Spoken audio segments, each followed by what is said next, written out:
What's up, everybody? Welcome back to In-Depth Literature, your favorite place on the internet. Make sure you guys follow me on Instagram at Andrew Marlowe Artist Official. Send me an email at andrewmarlowe22@gmail.com if you guys want to talk about books, literature, if you have any questions about the channel. Used to make a lot of videos about plus-size women. We have a whole playlist about that, so make sure you guys check out all the playlists related to literature, as well as some of the older playlists. We're kind of curating book review, book analysis playlist, as well as author reviews, book reviews, esoteric analysis playlist as well. So today we're going to be kind of segueing into the fall reading list, and we're also going to be curating a winter reading list, and then sort of in the peripheral of the back of my mind, now my nose is itching because we're recording, we're going to be curating a sort of a spring reading list. My bookshelf is kind of all disheveled. We're kind of ripping it apart, and it's going to slowly kind of get put back together, but I am curating a lot of different lists. Now Pete wants to make an appearance here. I want to say hi, Pete. Pete. So we do have, so for the fall reading list, I actually have one coming in the mail. We're waiting on The Howling because I wanted to get some horror / Halloween stuff in this season. Some occult literature into the, sort of the, into the collection for this year's Halloween stuff. And I actually have maybe a live stream or a really long video planned for you guys for the Halloween season. So we're going to be getting some kind of scary Halloween occult literature, under our belt for the fall season. We also have a little bit more of a lot of non-fiction this time around too, because I have a lot of really great non-fiction in the collection, a lot of historical stuff, a lot of philosophy, a lot of different sort of things, a lot of comprehensive sort of history, a lot of different things. We'll sort of get into that. And we're going to be reading one play. We're going to be reading King Lear by Shakespeare, so we'll get into it. The summer reading list is going to be comprised of this, which includes Oh Lost, which we've already been reading for like the past month and a half. So, but we are going to be trying to sort of knock out Oh Lost within the next month or two. But at the same time, Oh Lost by Thomas Wolfe, I don't really feel pressured to really include it in the summer reading list, but it's sort of included in the summer reading list, but it's also sort of its own entity because we're kind of just always reading Thomas Wolfe, right? So this is the first stack of the summer reading list, and we've already started The Origin of Species, and this is the second list of the summer reading list. So we're just going to kind of just go through all of them and we'll talk about them. So let's just start with The Origin of Species, which we started by Charles Darwin. We might have talked about this in my previous video or a couple videos back when I first bought it. Just really wanted to get some sort of Darwinism under our belt, just to kind of talk about that in terms of philosophy, religion, and science. And oftentimes what we get with Darwinism or just science in general is definitely this sort of holier than thou, man versus God, science and man above God. Just sort of the whole duality of religion versus man. So it's definitely an interesting sort of rabbit hole to unpack in terms of, the origin of man, in terms of how to extrapolate that, how to think of our time on Earth, where do we come from. Now Darwinism is obviously, been picked apart and dissected and kind of, I would definitely say 50% debunked nowadays, but it's kind of a good thing to sort of have in your peripheral. It's a good way to sort of start thinking about science and start thinking about, how we sort of came to sort of this modernist sort of idea about science taking precedence over religion. And kind of a lot of it started with Charles Darwin, right? Sort of the man being more powerful than God and all that kind of stuff. So the Lamarckian theories and all this kind of different sort of thing. So it is interesting. We're only on page 50. So we're kind of just slowly getting through it, but we're knocking it out pretty decently. I should think maybe we'll have Origin of Species knocked out by I don't know, maybe the end of September if we're diligent. It's a fairly easy read. It goes by really fast. It's not complicated. We're making some decent annotations. It's going to be a long one to annotate. We're going to have tons of stuff. So I do have a pretty long video planned for the origin of species, so you guys can look forward to that. This is not going to become like a science channel or anything like that, or you know, a debate channel of science versus religion or anything like that, but I do kind of want to open up that discussion because I do think it's interesting. So Origin of Species by Charles Darwin, we do kind of have that in the works. And up next, I'm super excited to get into this. Frank De Felitta's The Entity. Some of you guys may have seen the film with Barbara Hershey back in the day. Super great classic horror film. Now this is the classic novel that the movie is based on. Super classic occult literature film by Frank De Felitta. Now this is the modern pressing of it. And now this cover is actually quite cool, but I need to get on eBay and get one of the first editions, because the first edition is just classic. It has like a picture of a woman on the cover of it, a picture of a woman's face just kind of lying down. It's just kind of erotic. It's just kind of it's just like the original cover, and it'd be good to have. Not going to get too much into this today, but this is sort of the alleged true story that was sort of propagated back in the 70s and 80s by pseudo parapsychologist Kerry Gaynor and Barry Taft, I believe his name was, and they went to this woman's house in California, somewhere outside of Los Angeles, and apparently this woman was being accosted and raped by this ghost repeatedly, and her family and her children were being accosted and harassed.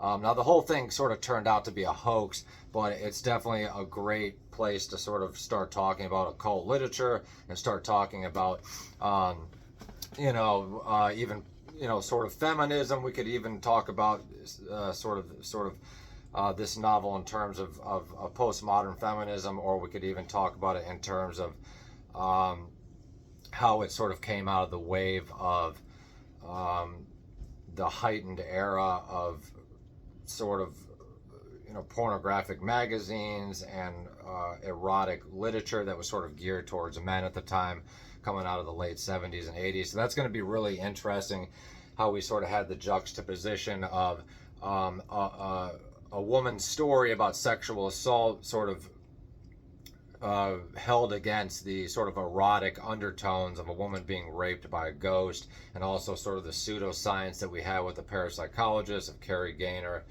and Barry Taft. And we will be, I'm doing a lot of research on this story, and it's from what I've gathered, there's really no truth in it, but maybe there's some truth in it. But like I said, Frank De Felitta and Kerry Gaynor and all these characters that come up, they're definitely like sort of Freemasonic esotericist. So maybe this whole story was just kind of propagated to sell books and sell, movies and sell articles, and just they were just, maybe the whole thing was just kind of tongue in cheek. And stuff like that. But anyway, like I said, I'm already getting interested in talking about it, but what a really cool cover there. Like I said, not quite as cool as the original, but that's just a really cool cover there. Brand new, beautiful copy of The Entity, so we will be talking about that. Up next, we have this copy. You guys might have seen me talking about this copy before. We've read Christopher Marlowe is in this, and we also have Hamlet that we've read out of this. And then now we're going to be moving on to King Lear. So we're probably going to be starting King Lear pretty soon. I might actually start it tonight or sometime this month, maybe this week. King Lear's not super long. It's maybe like 50 pages or something like that. A classic Shakespeare. It's probably been about 6 months since I've read Hamlet. And then prior to that, we read Romeo and Juliet, right? And then prior to that, we read Edward II by Christopher Marlowe. So we've got a little bit of the Elizabethan, plays under our belt, and I want to continue on with the Shakespeare and kind of knock out the rest of this anthology here. And after King Lear, we have Macbeth, of course, and then after Macbeth comes The Tempest, and then we have a bunch of other Shakespeare on the top shelf and some other shelves here. So we'll kind of, probably after we finish King Lear, we might move on to some other playwrights and stuff, but I do just kind of want to keep Shakespeare in the peripheral. So anyway, like we said, Thomas Wolfe, I do have a big project planned with Thomas Wolfe after we finish Oh Lost. We are going to be comparing Oh Lost to Look Homeward Angel, because if you guys are familiar with Thomas Wolfe, you'll know, like I've been teaching you guys, Oh Lost is the original version of Look Homeward Angel. Look Homeward Angel is pretty much Thomas Wolfe's big magnum opus. It's like his most famous novel. It's his debut novel. And Oh Lost is sort of the original manuscript that was going to be, Look Homeward Angel was sort of the edited version that was originally Oh Lost. Or you could say Oh Lost was the original manuscript that was going to be Look Homeward Angel, or that eventually became Look Homeward Angel. And I don't even know where to start with Oh Lost. It's just an epic American story about his family and the old American South, and it's really going to open up a whole can of worms, a bunch of different rabbit holes we can go down to really discuss and unpack some wonderful stuff about Thomas Wolfe. So we'll get into that as soon as we knock out Oh Lost. So the summer reading list, like I said, we've already got a lot to work with right here. Now, like I said, Thomas Wolfe I'm not really beholden to finishing Thomas Wolfe by any specific time, because Thomas Wolfe for me is kind of just a peripheral writer. He's kind of a peripheral. I read Thomas Wolfe on the peripheral. He's always kind of there. So I don't really feel beholden or pressured to finish Oh Lost by a certain time. I'm just going to close my door. So my dad's chopping a bunch of vegetables and stuff. But I'm going to try to challenge myself to knock out Oh Lost at a decent amount of time. So up next, we also have something to go along with the entity that we're going to try to knock out. We're going to probably start this at the end of September or sometime in September. I'm not even exactly sure when I'm going to start the entity. I'll probably start the entity maybe in October and try to finish it by the end of October. But it's a rather long book, so maybe I should end up starting it a little bit sooner, because I do have a pretty busy next couple of months coming up, and we'll talk about that at the end. But we are going to be reading Shirley Jackson's The Haunting of Hill House. If you guys have read this, please let me know. Some of you guys might have seen the Netflix version or the original version. There's a little advertisement for the Netflix version. I really like this cover. This is a beautiful Penguin classic. So we do have some really cool kind of Halloween fall horror stuff coming up for you guys, which I think is going to be really cool. I've never really included anything sort of thematic for the season, which I'm really excited about. And like I said, we also have The Howling coming in the mail. Some of you guys might be familiar with The Howling. It's like a werewolf movie, but originally based on the novel. I'm not sure who wrote it off the top of my head, but we'll talk more about that when it comes in the mail. So I'm super excited about this horror thing, and I might actually kind of put two of these in one for the live stream or something. We'll do like maybe a really long 2 or 3 hour live stream and just kind of do a deep dive on all this occult literature. That might be really fun. Up next, we have this. I did show this to you guys in a book haul. We have this book called Shakespeare Plain. Now, we're just going to kind of supplement this with King Lear. We're going to kind of cram this in on the side, just to this is basically just a little deep dive on the context of how and where and what Shakespeare did, how his plays would have been performed, who he wrote them for, who he collaborated with, where he was sort of performed them, all that good stuff, how to sort of put them into context, the circumstance, the language, and the literary technique between him and his plays and his audience and the aristocracy and stuff like that. It's written as far back as, I believe, 1977. Okay, so we're going way back with this one, but this book just really, really calls to me, and I really, really want to read it. So it's going to be really cool to have this under our belt. And also, we are going to be continuing the Proust project.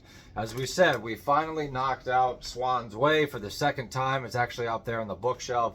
I was happy to finally put it back on the bookshelf. I was a little sad to put it back up there, because we've had Swan's Way with us for so much over the past year and a half. Because I read it twice. We read Swan's Way twice, but now it is time to move on to the second installment of A la Recherche de Temps Perdu, In Search of Lost Time, within a budding grove. So I'm definitely excited to get back into the Proust universe, or just, you know, jump right back into the Proust universe. And I encourage you guys to pick up Proust. Now, the second installment is much, much longer. This one is almost 800 pages, 730 pages. So this is going to be part of the fall reading list, but with Proust, I don't really feel beholden to knocking this out by the winter season or anything like that. This will definitely probably bleed into December, maybe even January. But we'll probably have this knocked out by February at the latest, I would assume. Proust, like, he seems more daunting. But once you actually get reading him and the pages start turning, you can really knock out a Proust book in 3 or 4 months if you're diligent, sometimes sooner. Now, it's a possibility that I might actually downsize, and we might shave a couple of these off depending on how my schedule ends up kind of working itself out. But it's good to just kind of think big, and that way you have a lot of books to kind of work with, and then you can just kind of trim. It's like giving yourself a haircut. You know, your hair is really long, you have a lot of great, long, beautiful hair to work with, and then you just kind of trim it up. You know, it's better to have a lot to work with than not a lot to work with. So up next, we have The Story of the Negro, The Rise of the Race from Slavery by Booker T. Washington. So this is more like on the historical side. This was published in 1907, I want to say. So we're going way back with this. I think it's 1909, I believe. At least this edition was. It might have been sort of posted in a series of articles and stuff like that. Maybe that came earlier than 1909, but I'm excited to read this. I definitely want to get a little more well versed in sort of the African American literature at the turn of the century. You know, sort of the post Reconstruction, Civil War type stuff. This is a really beautiful Barnes and Noble's edition, I believe. So this is just really going to put a lot of really, really great things not into context, not only about the Civil War, but just about Reconstruction and, you know, slavery and racism and the tensions that existed in the South, and sort of what went on with the struggles of African Americans, which I think is important to keep in your peripheral. So this, I'm trying to figure out who wrote the introduction. We have an introduction by Dale Edwina Smith. So hopefully the introduction is enlightening and interesting. So I encourage you guys to pick up a copy of this. I'm not sure what to expect from this, whether it's more like, I'm assuming it's more like a historical type essay. I'm assuming it's not fiction, you know, like a fictionalized novel, but maybe it's like a little bit of both. So that should be really, really interesting. Let me know if we have any Booker T. Washington scholars out there. Up next, we have A Comprehensive View of Freemasonry by Henry Wilson Coyle, a 33-degree Mason.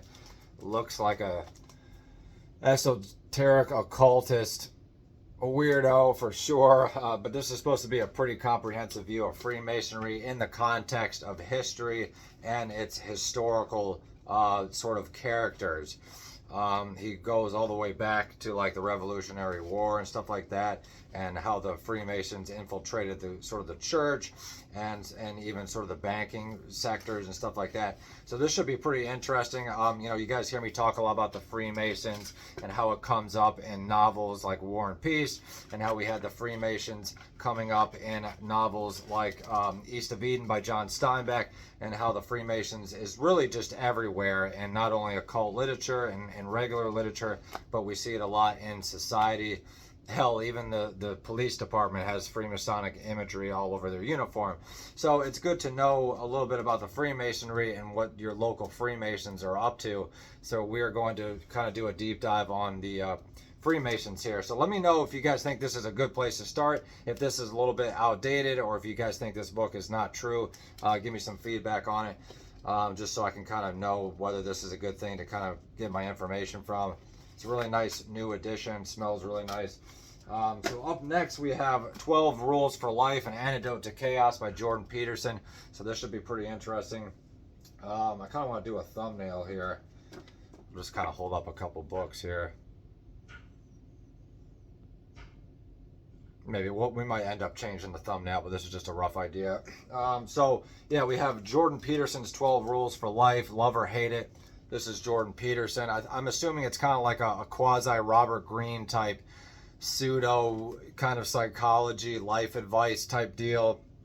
Maybe a little bit of historical, religious influence in here as well. I think he's got a little bit of history and religious advice. But I also take it as sort of a self-help book. I could be wrong. There's some really beautiful illustrations in here as well. So this should be really interesting. I think my brother Charles read this. So let me know if we have any Jordan Peterson scholars out there and that this is worth a read. These illustrations are very interesting. I wonder who did them. Brand new copy. So this is going to be interesting. This looks like it's going to be a long read and a very intellectual read. Definitely kind of in the vein of Robert Greene. Not something you can just kind of speed read. Something that makes you think. Got a little picture of our friend Jordan Peterson. He's quite controversial, but he is interesting, and I agree with a lot of his worldview. I don't necessarily agree with everything that he says, but, you know, be interesting to have some Jordan Peterson under our belt. He also has another book called Maps of Meaning, or Maps to Meaning, or something like that, which I want to get my hands on. And lastly, but not leastly, we have A Few Acres of Snow, the saga of the French and Indian War. This is supposed to be really, really good. It's got a lot of good reviews. Definitely more like a scholarly book. So like I said, a lot of nonfiction this time around, which I didn't really plan like purposely or specifically, but I just kind of wanted to challenge myself because I do feel like it's really good to read fiction. You know, novels is kind of like my passion, but it gets to a point where, like, if you have a gap in your learning with nonfiction, you know, if you haven't been reading a lot of history, the nonfiction and the history books and stuff like that is only going to help you to apply all that knowledge to your novels and your poetry. And we actually are still reading the Bible. We're getting through the Old Testament. We just did a rereading of the book of Genesis. And then we're going to be moving on to Exodus. And we're actually still kind of reading the New Testament as well. And we're actually reading a huge anthology of poems by Alfred Lord Tennyson. So this is just kind of an update video on where we're at with the readings. Now, I may slow down a little bit with the uploads because of the heavy reading load. And I'm also going to be starting my 2 classes. I'm going to be starting up the semester again. I'm going to be taking 2 classes, so I'm going to be rather busy, and I'm still working 40 hours a week. So it's going to be tough, and I'm still editing my novel. So, you know, but we're still going to be making tons of time for reading. So let me just kind of show you where we're at with the summer reading list. This is the first stack. Wish I could hold up both stacks in the thumbnail, but I don't think that's going to happen. Maybe we could. Let's see what we can do here.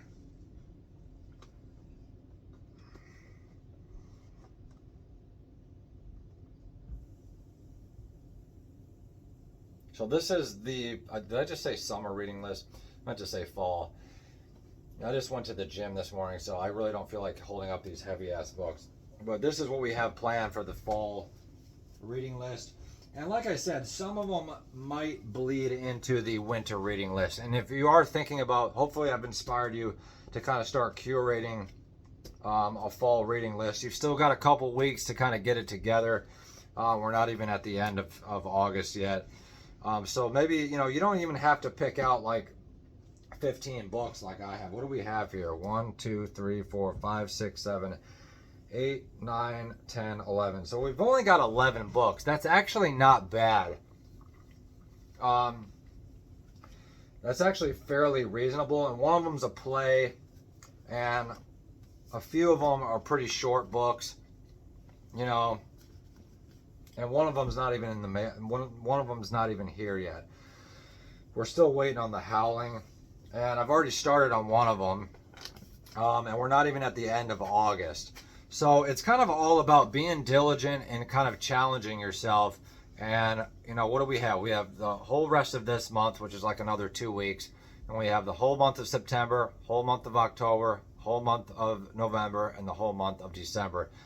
So I've got about 5 months and like 2 weeks. So we got almost 6 months, not quite. So I would assume, I should think, you know, that's plenty of time to knock out these 7 books, right? And we're already halfway through Oh Lost by Thomas Wolfe.